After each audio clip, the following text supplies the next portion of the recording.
Is he deconstructing his fame to get back to Jermaine?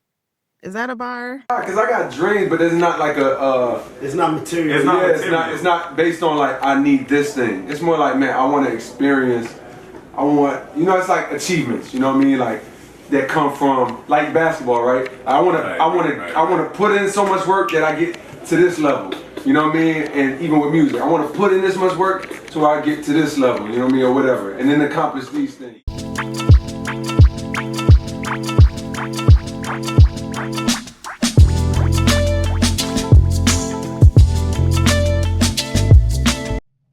That's what I was thinking. Just from the flow of the production.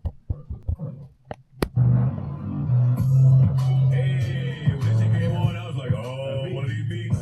One of these beats, boy. Yeah, you know the beat. So since the last time I spoke to you guys and we talked about new music, J.Cole dropped this past week. And who's excited? I'm excited for it. I felt like when Cole had reneged on the whole beef with the big three with Kendrick and Drake, I thought he was really just gonna sit back and live his life and not really come to the scene for a little bit. I guess it's been a little bit because I Might Delete Later came out in 24. We're in 26 now. And Cole is making a statement early in the season, first quarter. So that's big. And he is, in my eyes, still one of the big three. He is, I always say between those three, it's always Kendrick, Cole, Drake. I was talking about Drake last episode. So if you haven't watched that, check it out. We talked about if Drake is going to come back out. And I got the wrong big three. I should have been talking about Cole. I think back in late 24 and early 25 with the whole beef going on, that Cole really made a statement and deleting everything and acting like it didn't happen, apologizing, which was like, it was hard to see my boy go out like that. I was just like, wow, Cole really fell off, should I say? But it was just hard to watch one of your favorite rappers just, he's probably just self-doubt. I think you could hear that in his music, especially with disc 2, track 2, which he released as a teaser. And then also in his Evitable podcast that he did also in November 24. It took us through his first album up until For a Sales Drive.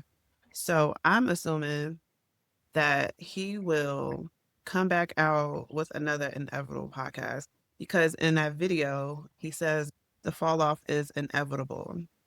So that made me think that it could be a part 2 to that podcast with him and E, which would be dope. I love hearing the stories about the process of things. I enjoy BTS, anything behind the scenes, how things are created. I'm there for it. So I know that he's cooking with something. And let's also talk about the cover. So the Fall Off cover was actually released back in 2020. And he released it on a burner account, which is insane to me. So he finally let that out the bag that the Fall Off has been in our face for a good 6 years already. He's been working on this for 10 years. He also is saying in his announcement, the Fall Off is a personal challenge to myself to create my best work. What other artists do you see do that? Like really be intentional about how his whole trajectory of his career looks like. Only J. Cole would do that. And I'm looking forward to seeing what else comes out of the fall off since the rollout. He's making a statement. He's making an announcement. He's coming out with the disc 2, track 2. And again, it's been 2 years since I Might Delete Later. And also the significance of the release date, 2626, is a shout out to his hometown of Fayetteville. He often calls it the 26 in a lot of his songs. If you're a big J. Cole fan, he always say 2626. It's a lot of Easter eggs, this whole rollout of his announcement about the fall off. And I don't think we have a name for any kind of J. Cole hives, but I would consider myself part of that. I think a lot of us J. Cole fans been sitting and waiting for a long time. And I feel like Cole has a way to show who he is, but still be guarded in a way, which is something that I really admire about him. When I think about Cole, I always think of lyrics, production, So the fact that track 2, disc 2 is pure lyrics, it's a nod to Nas and Large Professor's song on the Stillmatic album. So the meaning behind it, and the fact that in his announcement, the voiceover of it is from a YouTuber, Instagrammer. His name is Dan Harumi. He did this YouTube vlog that we often do as creators. And we talk about how often that we just need to just record the thing and do the thing that we've been plotting in our head. And I think Cole found this particular video. Dan, the person that created it, said that he last year in 25, in the summer 25, that J. Cole was going to use it. So again, as a creator, this was motivation for me to create the idea that I have in my head, execute it, post the idea, and see it through and be consistent. I think I say this in all of my videos is about being consistent, getting the idea out of your head and getting out of your own head as well. I think the fact that someone from Dreamville saw this video and Dan was saying it was only 300 views is very motivating for us creators. People are actually watching this or people are resonating with what I'm saying. And it's a nod to just being a creative and being human. And the lesson of all of this is to create the shit, post it, and just see where it goes. Get out of your own way. And hopefully for everybody, that is a motivation for you. People are reaching out about the J. Cole video. Yes, that is me. That is my voice. Huge thanks to J. Cole and Dreamville and all those guys. It's a big honor. I'm so excited to see this finally came out. I found out about this like middle of last year. So that's how long I've been sitting on this, waiting to see if it actually came out. And now it's out, and it's overwhelming to see the response to it. This happened because one of the guys from Dreamville was following me on Instagram, and he saw a YouTube video I posted. And I guess they were working on this promo video at the time, and he showed it to J. Cole, and that was that. Let this be a lesson to anybody out there. If you do this kind of thing, if you make content, if you make videos, just post the video. You never know who's watching. I put that video out on YouTube, and at the time, it had like 300 views. And one of those 300 views was J. Cole. So you never know. Is it really a double album? Just because the song title is Disc 2, Track 2. What do y'all think? I think Cole is one of the smartest MCs that we have. I just look at him as a mature statesman of the game. And I feel like since he reneged on the whole Big Three beef, could he possibly be trolling us? Hopefully it could just be a double album. I hope it's at least like 12 tracks on each disc, but we'll see. I'm wondering, what is Cole preparing us for? So is it retirement? Is he really gonna leave? I don't think so. I feel like he's gonna pull like a whole MJ type of a thing where you say you're gonna go and you come back a couple of years later. I also don't understand like why we are noticing like the pivot so vividly. Sometimes when we talk about artists pivoting or transitioning to something, it's always like an afterthought. I feel like we are seeing it in real time of someone pivoting from one thing to another. And I'm just curious of like why that is. I'm not sure if it's like overthinking when it comes to Cole. Is it self-doubt? Is it like imposter syndrome that we all as creators go through?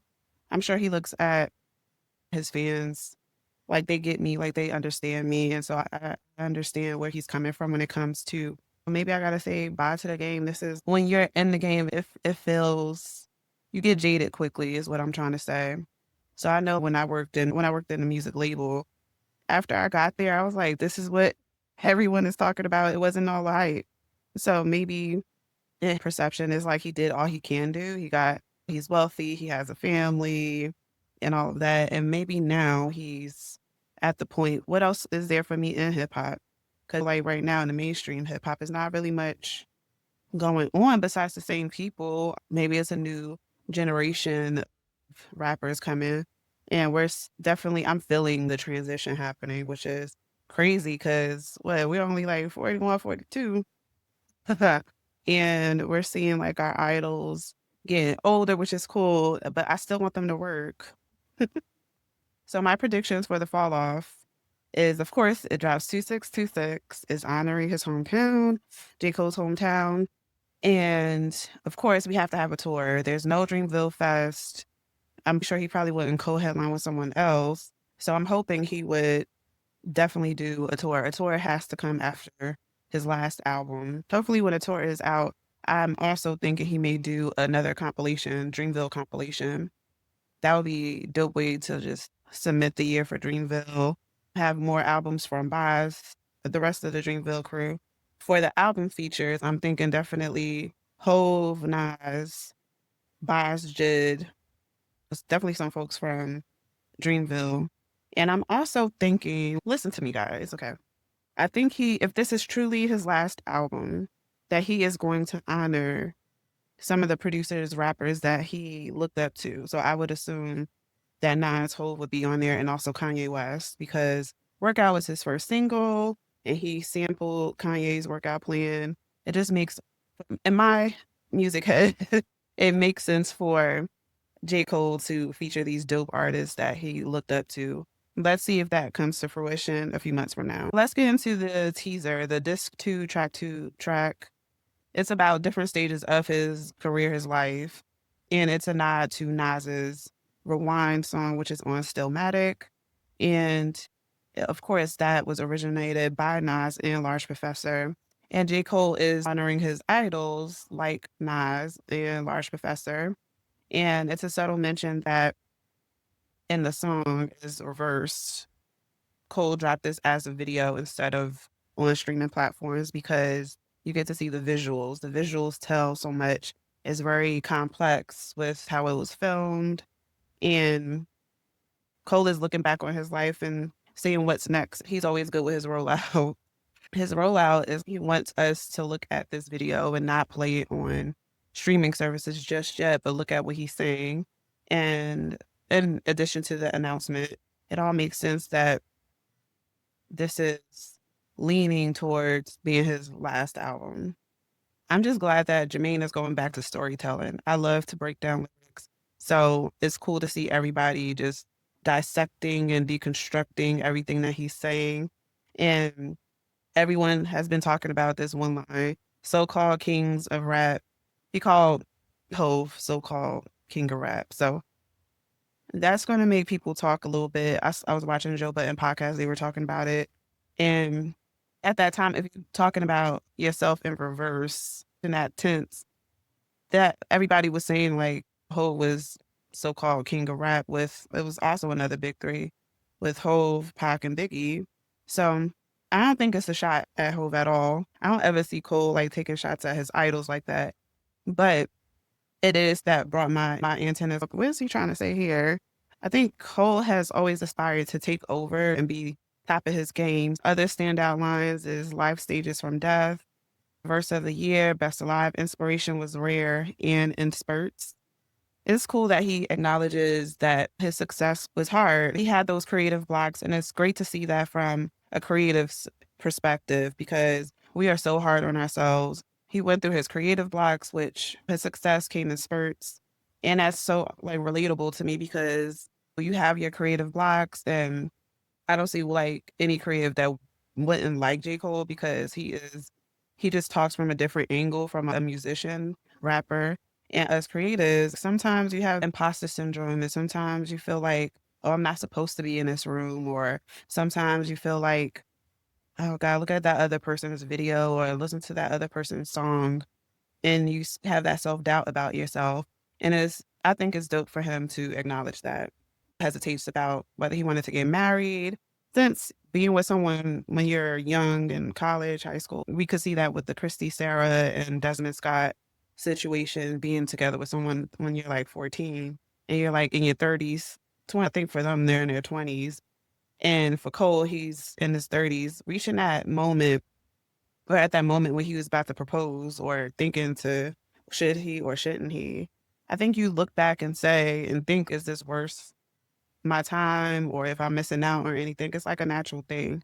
And one of my favorite parts of the song of him weighing his options. Do I want to be in the streets, or do I want to marry this woman who has my children and want to have a different life that you've lived as like an individual? So to me, that was really deep. And to go that far into his life, like it's, and for it to be such a short, I thought it was so versatile, and his lyrical ability and his style. I can't wait for more.